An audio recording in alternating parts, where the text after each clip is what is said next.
For number 7, we are given the following right triangle and we're asked to find which operation could be used to find the measure of angle A.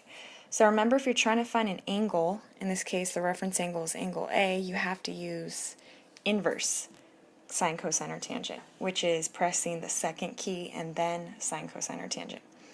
So since our reference angle never changes here, I could label my O, A, and H, opposite, adjacent, hypotenuse, in the picture before I even look at the 4 answer choices.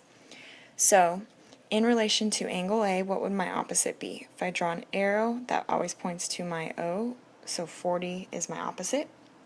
Hypotenuse is the next one to find usually. It's always opposite the 90-degree angle, and it's the largest side, so the hypotenuse would be the 41. And in order to find the adjacent side, which is the only one missing here, since I have 2 sides of a right triangle, I can use Pythagorean theorem to find the third missing side.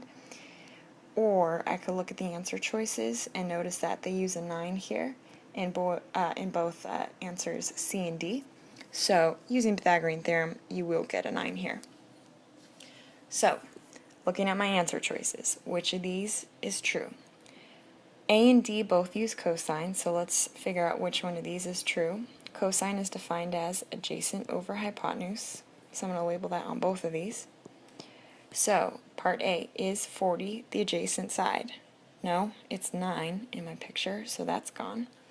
Part D, adjacent was the 9, is the hypotenuse 41? Yes, so that one works. For part B, sine is defined as opposite over hypotenuse, so is the opposite side 41 and hypotenuse 40? Well, I definitely know without even looking at the picture that's false, because hypotenuse, the bottom number, should be the biggest, so 41/40 would not be true. Tangent is defined as opposite over adjacent. Is the opposite side 40 in my picture? Yes. Is the adjacent 9? Yes. So these two work. Therefore, if I type these into my calculator, I should get the same answer. So if I were typing in tangent inverse of 49ths, I would type in 40 divided by 9 equals, make sure it's on degrees, so 40 divided by 9 equals, I get 4.44, hit second tangent, and rounded to the nearest tenth, I would get 77.3 degrees. I should get the same answer for the next one. So cosine inverse of 9/41. 9 divided by 41 equals, I get 0.2195, blah, blah, blah.